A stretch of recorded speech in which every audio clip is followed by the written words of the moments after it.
Order. Please hold your comments until I open the agenda items for public comment. When addressing the board, state your full name, both in person and on Zoom. It is suggested that you enter your full name as your ID on Zoom. I will take a motion to go into executive session. Move approval. Second. All in favor? Okay.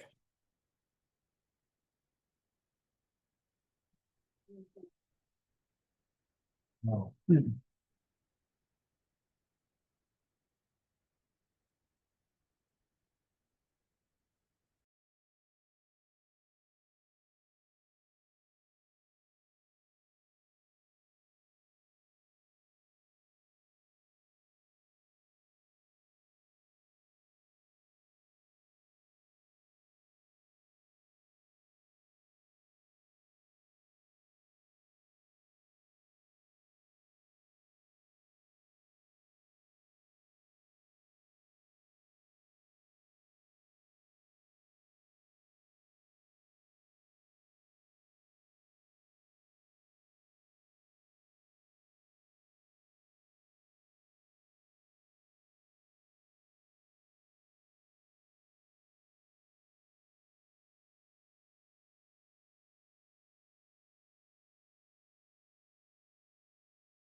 This being today. Yeah.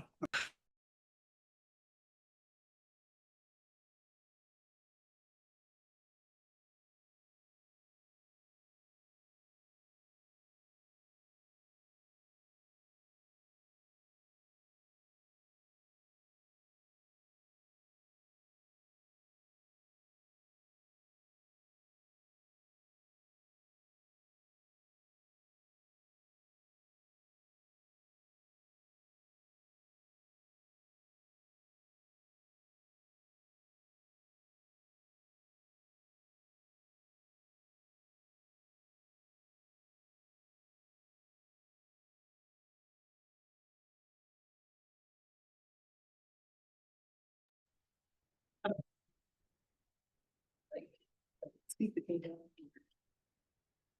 Cool. Yeah.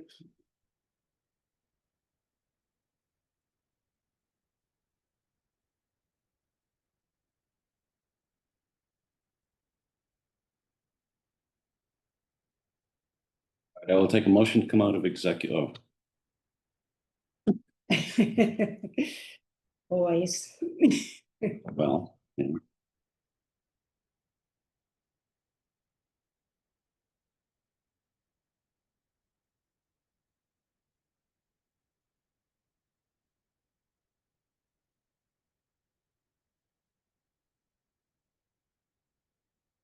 New password for my computer is sitting on my desk. I'll be right back.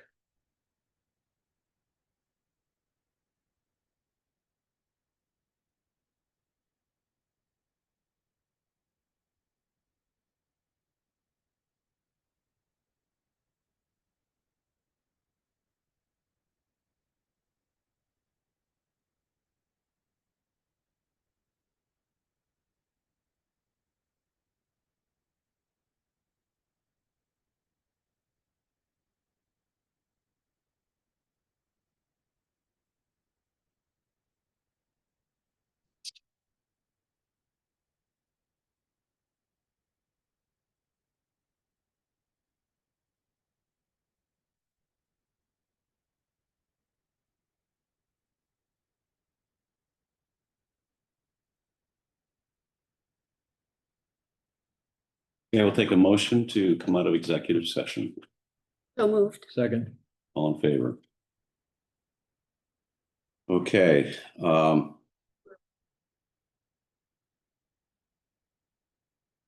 okay, our assessor has a statement he'd like to read to you.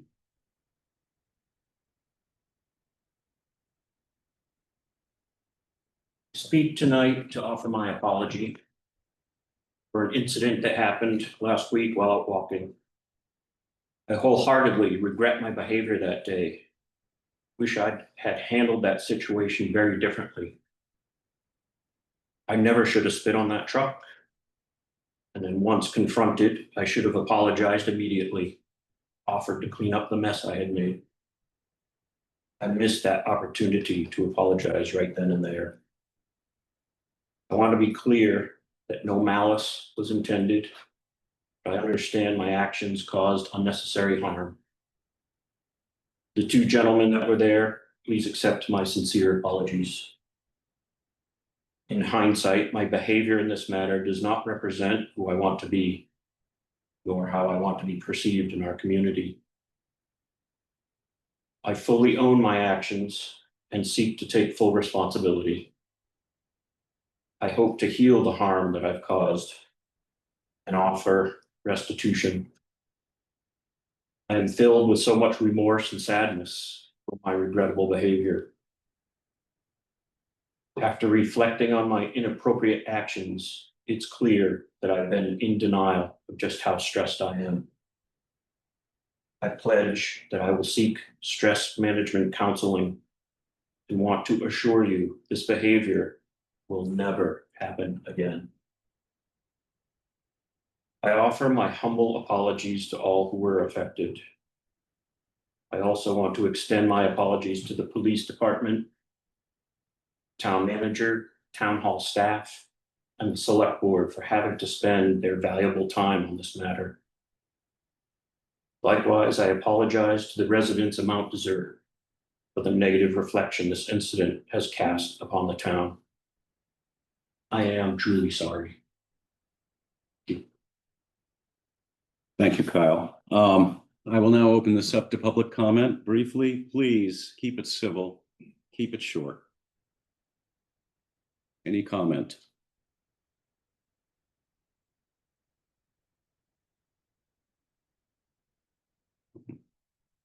Okay, Might as well. and could you state your name and where you're from?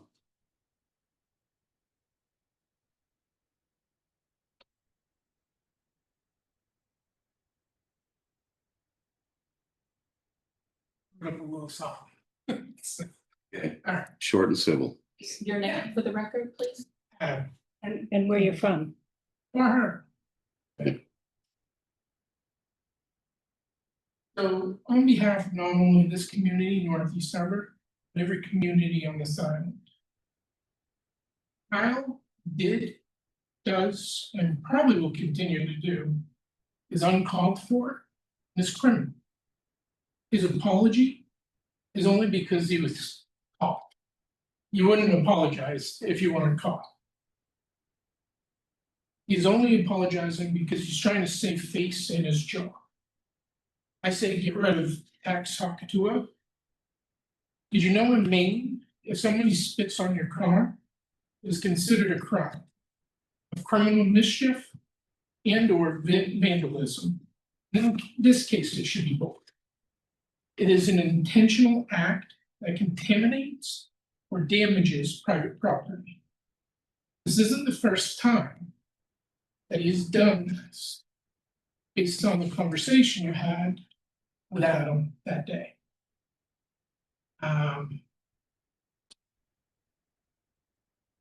In your own words, you do it all the time. You're a disgusting, vile, despicable person, and you need to go. Civil, please. Being as civil as I can. No, civil is civil. Yeah, if that's all you can do, then beat it. Like, this coward and criminal feels like no matter what he does or says, there will be no consequences. Because he's untouchable. I know as the Northeast Harbor Town Manager, Alex, this isn't what you wanted to have to deal with today, your first day. Nor should you have been put in the situation to begin with. Kyle did this to himself and on behalf of every taxpayer, requesting that he's immediately fired and relieved of his duties. I've managed some of the largest corporations in the world, like MBNA, Bank of America, Athena Health. And if any of my employees did what you did, no matter what their position is, I don't put up with that. You're not representing not only the community, but you're not representing your town, the people or anybody else for that matter. I hope nobody. Anyway, there we go. I also think you should be charged with both crime of criminal mischief and vandalism. If a criminal is allowed to keep his job and not be fired, like if he worked for any other company in the world, he would be. I think we need to look at everything else that he's done. Criminals do criminal things. My guess is he hasn't just talked to it on a car. He's probably done other things. Thank you for hearing me. I had to cut it a little bit short because I'm trying to be civil. But please do the right thing for the community. Thank you, Adam from Bar Harbor. All right, anyone else? Right, thank you. I'm going to close public comment. Thank you, Kyle. All right. Minutes. I will take motion to approve the minutes of September 2nd, 2025. Second. All in favor? Appointments, recognitions, and resignations.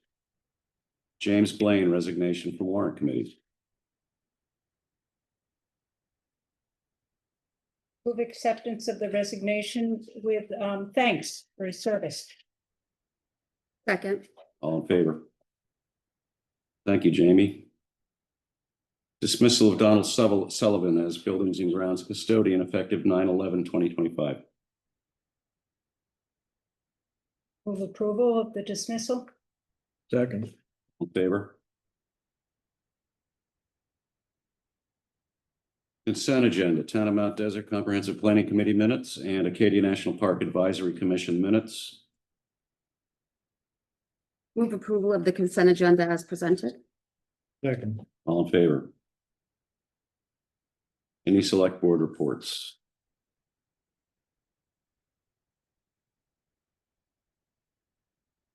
No? Okay, any unfinished business? Yes, Noel Musson to follow up on the April League of Towns elected officials meeting. Good evening, everybody. Thank you for your time on the agenda tonight. My name is Noel Musson. I'm the principal planner at the Musson Group, for those of you who don't know me. I'm here with my colleague Suzanne Paul, who is our senior planner and GIS analyst. We are a small consulting firm in Southwest Harbor, and we do land use planning, community development, economic development, GIS work. And we've been working with the Town of Mount Desert for about 15 years, for other people who don't know, on a lot of different projects, including a marina update, a lot of land use ordinance work, going to town meetings. We've been working on harbor planning and a bunch of other things. And more recently, we've been working with the town on their LUZO committee updates for this coming town meeting. We're going to be working on changing ordinances to relate to recent legislation for housing 1829, in case anybody's interested in that one. And as well as potentially looking at the town subdivision ordinance revisions and all those things I think we've talked about the last couple of times I've been here. But tonight we were here to talk to you about 3 different projects, including the strategic planning process that we're working on with the League of Towns. And we've been doing a bunch of work under our housing initiatives work that we thought we'd share some of with you and maybe get some feedback, or at least start a conversation on some of those things. And then just an update on the comprehensive plan update process. Sound good? Mhm. Try not to take up too much of your time. I apologize, we did not do any handouts, but I do have a quick agenda that I think Suzanne can bring up just to kind of give you some bullet points. And I have one more handout. So the first thing we wanted to bring up was the strategic plan that we're working on through the League of Towns. Thanks in part to some grant funding. Some of you already know this because you went to a couple of the meetings that we've had in the past with the League of Towns. But thanks to some grant funding through the state as part of our larger housing work, we were able to work with the League of Towns to get the opportunity to try to do a regional strategic plan, which includes all the communities on MDI, Lemoyne, Trenton, Ellsworth, and Cranberry Island, and the other island communities as well. And the goal of that plan is really to try to identify shared challenges and collective opportunities that we have together as communities around our what we're calling our micro region. Thinking about transportation issues and housing issues and economic development issues and all the things that we all share as part of our small little area here. And from that work, we've had 2 meetings so far, 2 elected leaders meetings. We had one in October a year ago, and then we've had one in April of this year. And the first meeting was really the opportunity for us all to get together to start to think about, okay, what are the things that we need to share together and talk about together.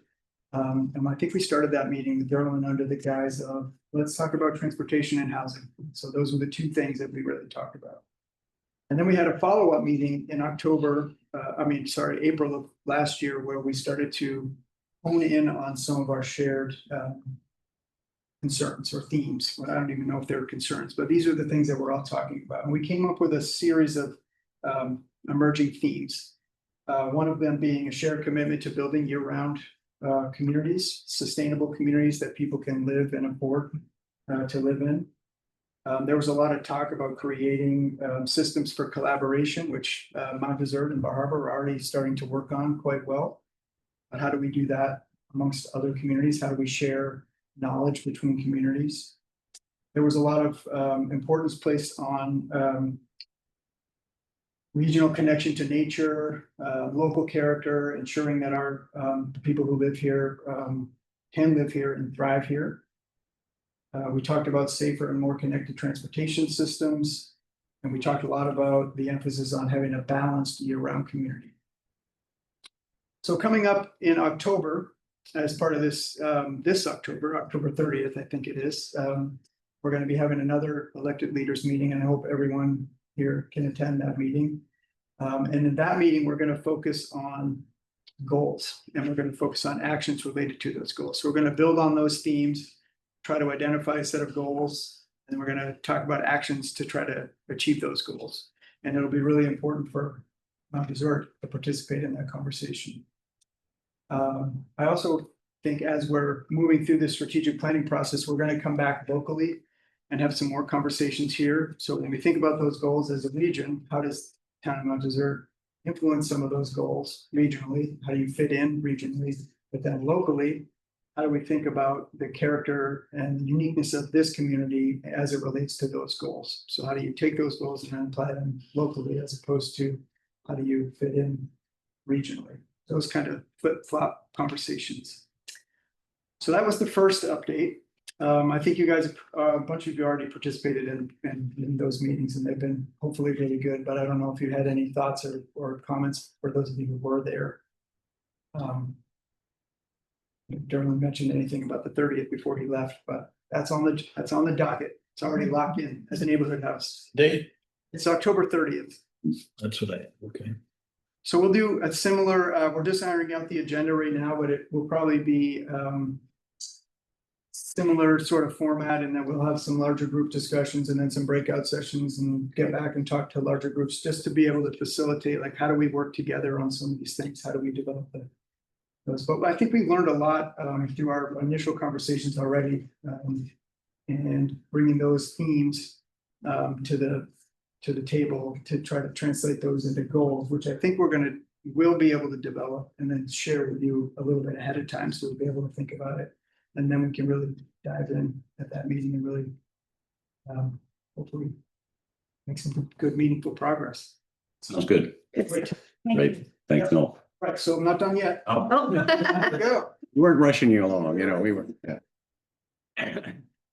Also, as I just mentioned, we've been working a lot on housing solutions on MDI in particular and in the region. And we've spearheaded the Housing Solutions Initiative, which some of you are also very familiar with, where we're seeking collaborative coordination on some of these big housing challenges that we're facing. So we've over the past several years, we've had a summit back in 2023 where we first started the conversation. We got about 75 people together to talk about all the housing challenges that we're facing and start to think about, all right, how do we define this challenge? What are the things that we need to focus on as it relates to these challenges?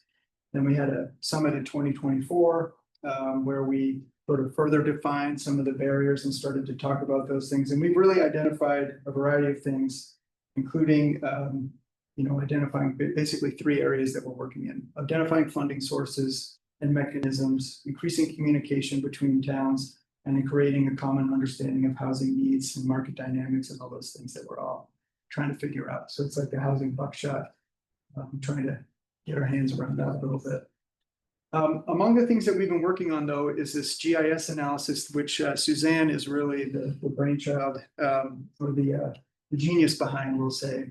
I'm going to let her talk about it a lot more eloquently than I will, but it's really a tool, not a tool. It's an exercise that we're using through GIS to bring together existing housing policy in your communities, in all of our communities, existing patterns of development, infrastructure, and some other things to try to create a GIS map analysis of how we can have discussions around housing and housing opportunities. So do you want to maybe give a quick overview? I can hold this up so people can see an example of what Suzanne thought. Right. So, yeah, like Noel said, this is really an analysis that we came up with, listening to so many of the discussions in the summits and the conversations we've been having in between those events. people asking it for, what we're really trying to figure out is, how much do we need? Where should it go?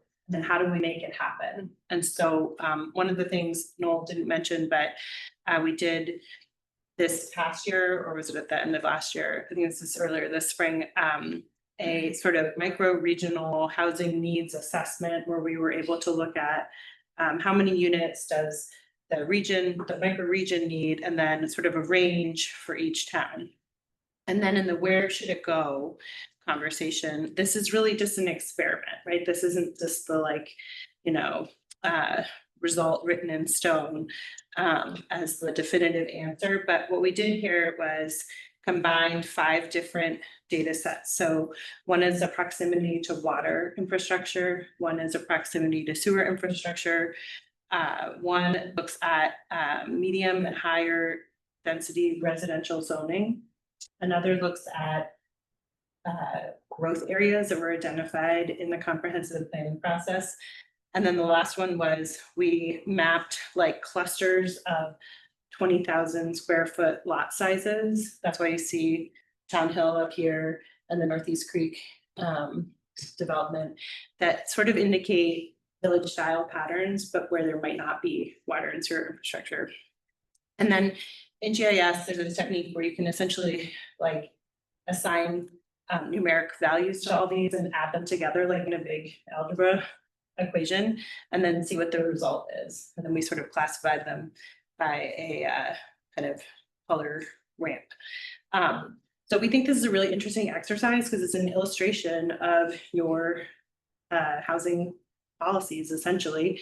And it can be a good starting point to think about, does this actually capture what we think it captures? Is this, one of the examples we look at is Tremont just went through a comprehensive planning process, and the area that they identified as growth areas over here, it helps them look at, there isn't a lot of dark purple for them. So do they need to then go through some additional zoning changes or not around residential zoning density?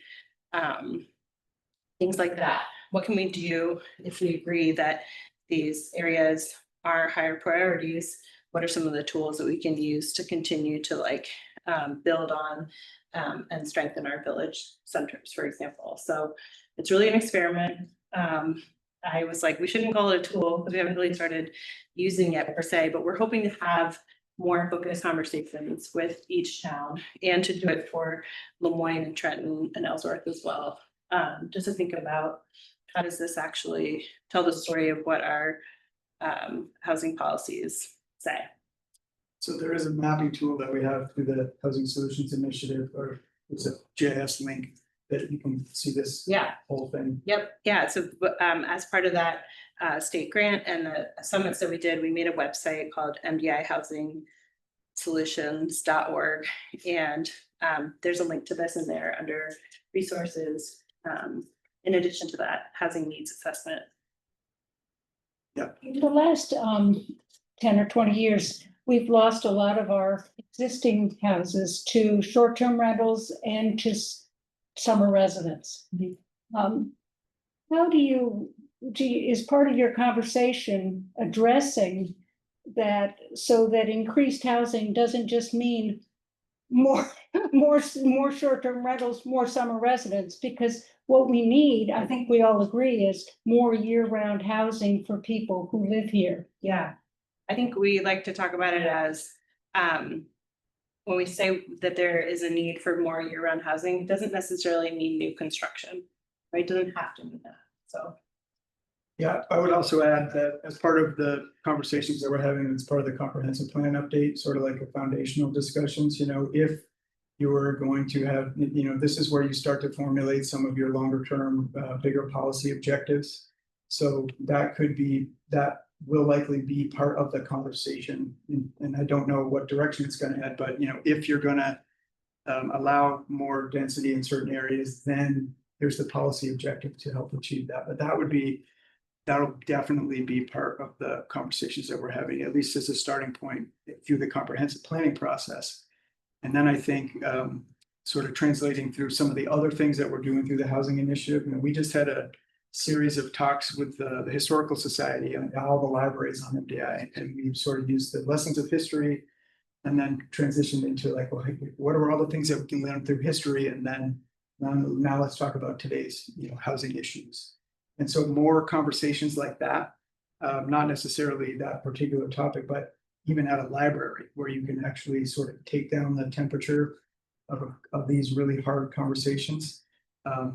May be something that we will want to do in the future. We actually talked about that at the last comp plan meeting too, is making that one of the strategies that could come out of your comp plan is let's have more community conversations. Like, how do we make sure we understand the communication and relationships between summer residents and year-round residents, and how do we actually have these conversations that can lead to meaningful policy decisions that a board can make, or that the town has to make it at a town meeting. So those are the hard questions that we're asking them. We're going to be just getting into. Yeah. Yeah, which is a good transition to my next update, which is the comprehensive plan update. So many of you know, we're getting ready, or we are actively working on updating your comprehensive plan, which is from 2009. So we've had several monthly meetings. We meet once a month, and I think it's the first Thursday of every month. Everybody's welcome. We've been working through the process of updating the inventory piece, which is that data section at the beginning or throughout the comprehensive plan, in some situations that really just paints the picture of what does your community look like. So we've spent many a meeting, many an hour updating those data points and having conversations with the committee to make sure that we are pulling out what are the key findings, what are the main things that we can pull from that data that we want to make sure that we can share with everybody. And so that's almost done. And what we're going to do with that is actually two things. One is it's an updated data section that we're going to have available on the website. There's a comprehensive plan website, which I think we shared with you last time we were here to talk about it. Yeah, it's like, Sure. we've been trying to go in and add, there's like a blog function to this website template, so for every committee meeting, we just put a summary up there. It's not like the minutes verbatim, but it's just a quick summary, and sometimes there's a visual, some chart or graph. There's some word clouds from the survey, but it's a great way to learn more about the project. So you can click that link off of the town's comprehensive planning committee page, and then it's a really hopefully easy way to just familiarize yourself with what has taken place so far. Yeah.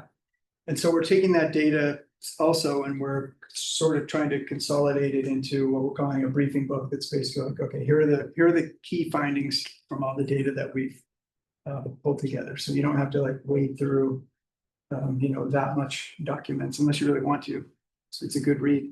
And now we're getting ready to take the next step. So we've already done a community survey to try to start to gauge some kind of vision, values conversations with the community. But we're having a big community meeting in probably early November. November 12th. November 12th. That is the tentative, We said it out loud. maybe official date at the neighborhood house. Yes, so that'll be at the That's what we're neighborhood aiming house. for. And the purpose of that meeting is really to talk about vision, values with participants, and it's also to start to engage with future land use and some of those bigger topics.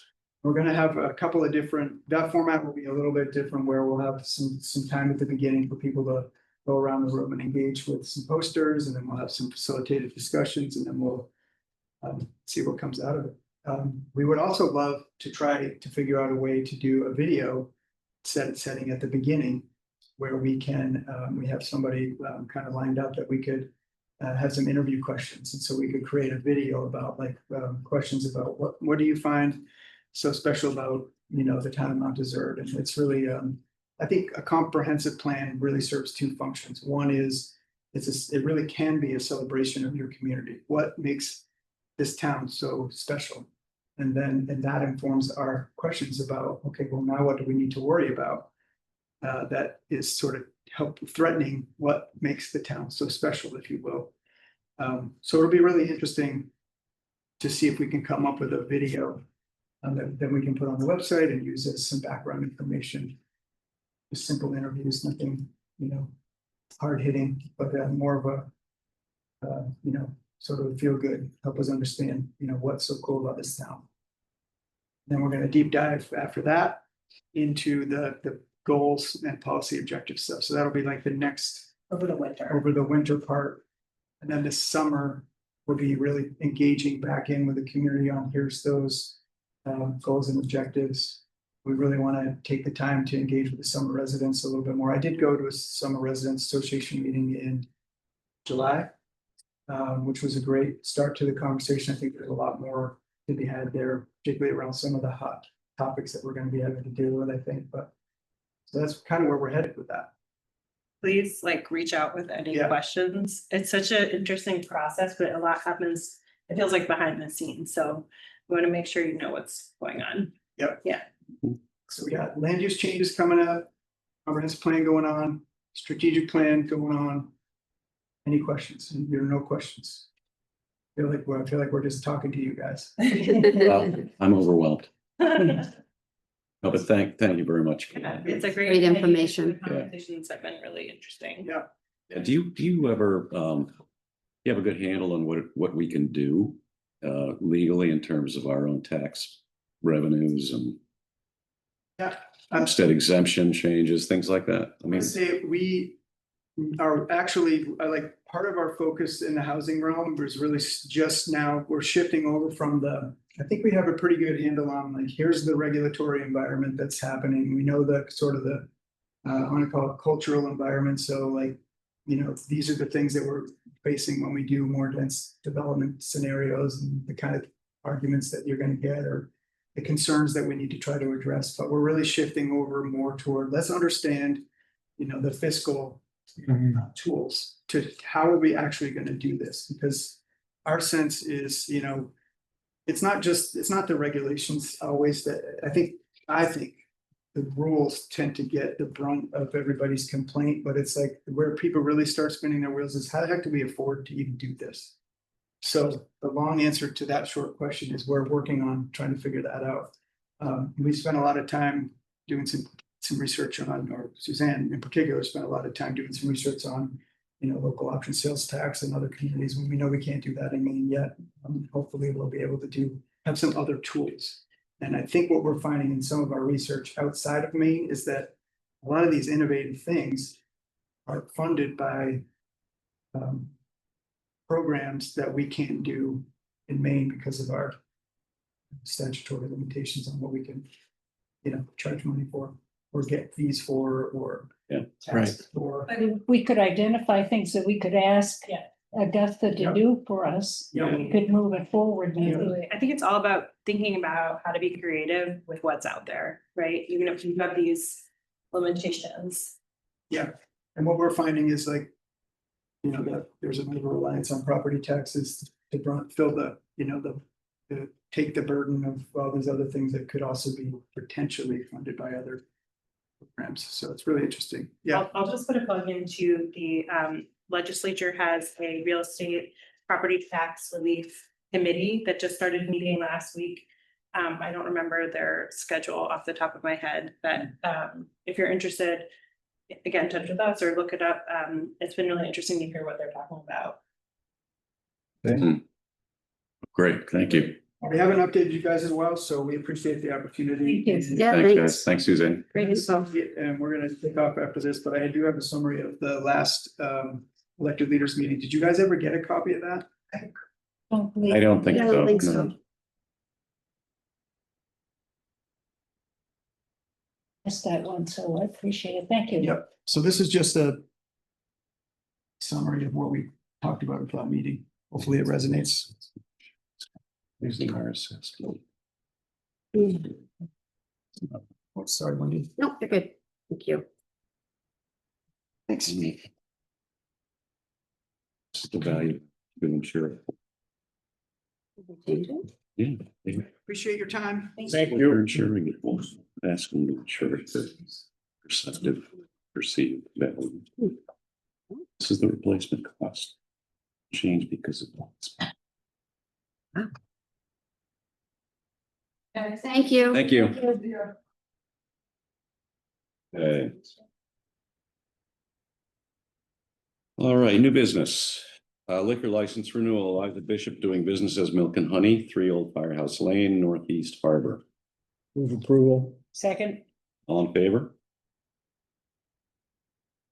Abatement request, map lot 010-074. So I am limited in my powers to grant an abatement. In this particular case, this is a parcel that doesn't really exist. Been orphaned for decades, since the 80s, as far as I can tell. What happened was it was a much larger parcel. And when, I don't know the exact details, but when they put in the road, it orphaned a little sliver of land on that larger parcel. It's been assessed separately at a very low, value, because it's basically unbuildable. It's a tiny sliver. I approached Julie when I became aware of it, asked her if she had any information. She had nothing. I looked at some surveys of the abutting properties. It never showed the sliver. I'm feeling confident that that assessment was an error, which is a very different abatement from an overvaluation. It should never have been assessed. Yeah. Then I can abate the current year, which I've done. We can go 3 years back. That's what we're limited to. So that's what I brought for you. You do have the power to abate those 3 years. Calculated with interest, the total payout will be about $272. Oh, gosh. Okay, I have to think about that. I was expecting Yeah. a number two. I was, all I want to know is like, cause it seems totally reasonable. I thought we were talking about tens of thousands. I would move approval of that abatement. second, All in favor? Okay. Here's to slivers. How much time did you spend looking into this? Most of a day. Yeah. Not terrible, but If I that's- did my research. There are less boring things to do, probably. think of all the slivers out there. Interesting. There's not many, and when they're on the map, I think, it definitely draws my attention, and I make sure that it's a valid, piece of land. If you're assessing it, usually it's the owner that comes forward and says, what's the deal?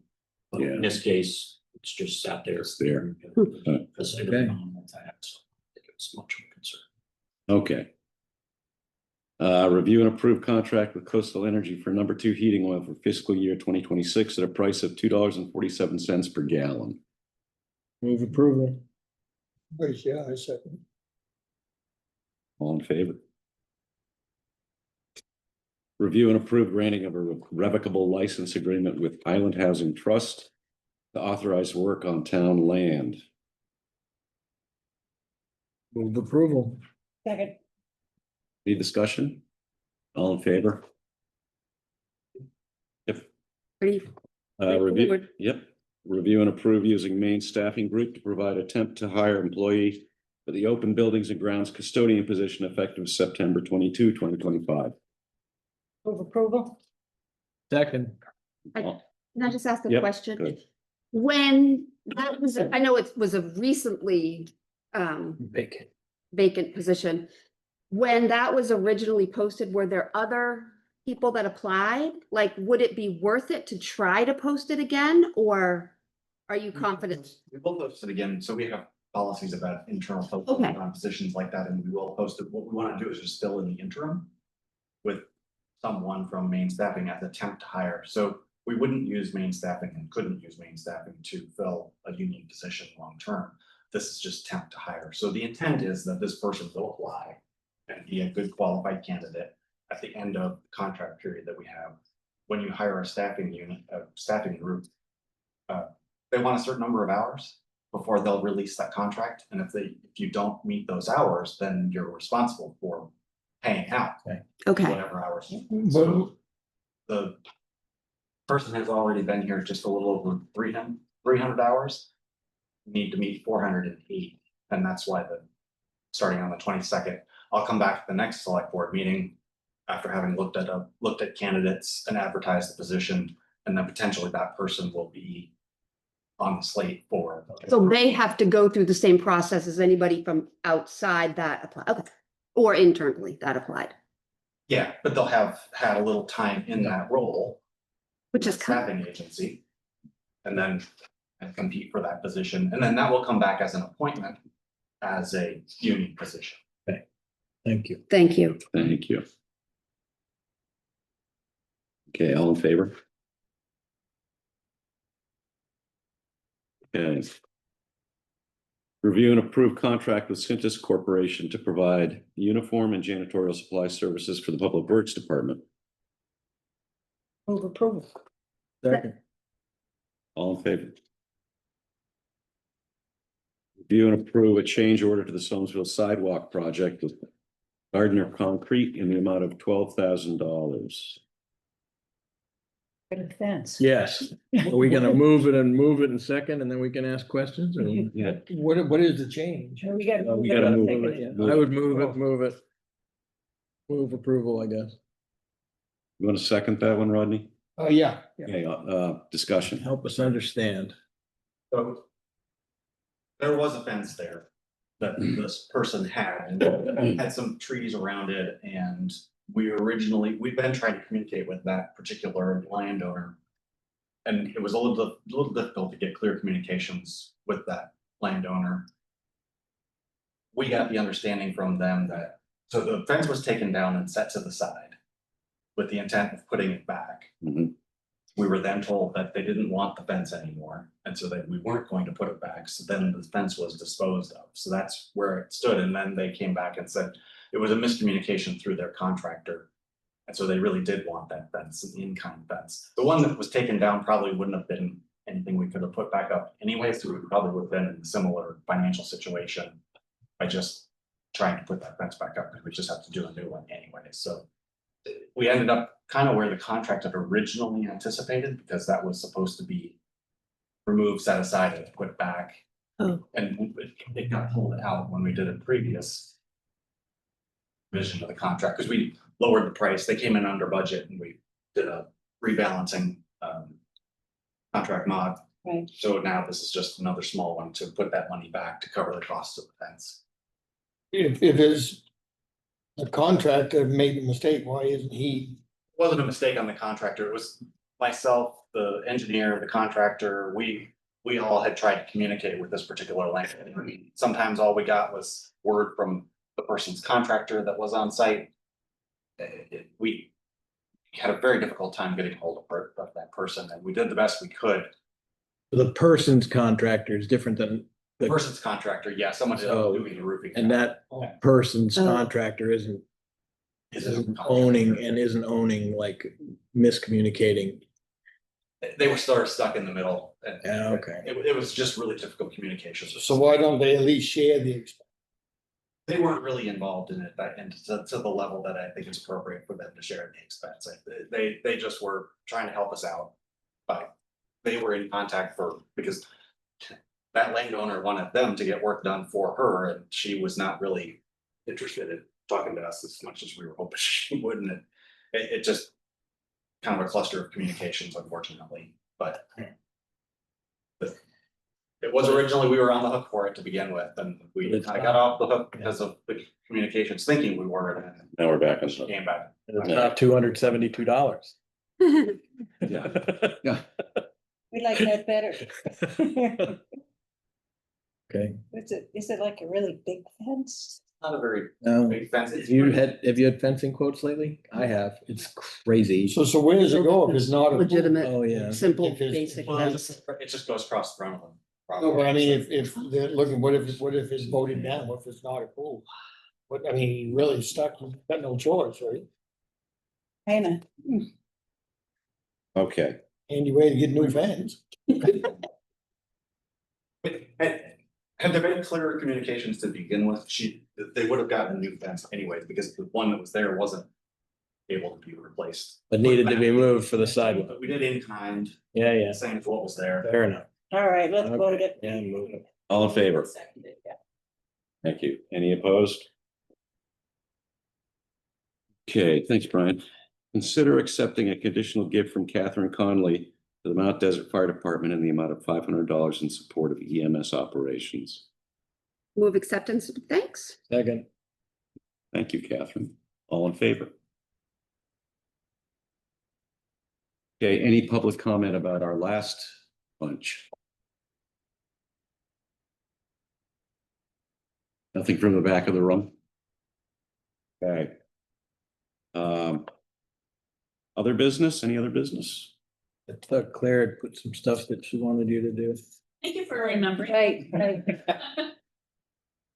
Where? I was out of town on vacation. I sent you an email, but I don't think you got it. Yeah, so I was out of town when his appointment start date was today. Yeah. And so normally on an annual basis, there are appointments that you do for the town manager. Mhm. And so I have them for the oaths and for you to appoint. And then also this is the appointing him as liquor. Yeah.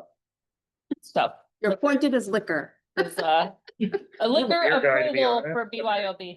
So these are the ones, you already approved the appointment as town manager, so that one you probably don't have to motion, but all the rest of We did these, that last time. yeah, Yeah. you did this on the second, but the rest of them, Okay, oath and certificate, do you need to read the oath?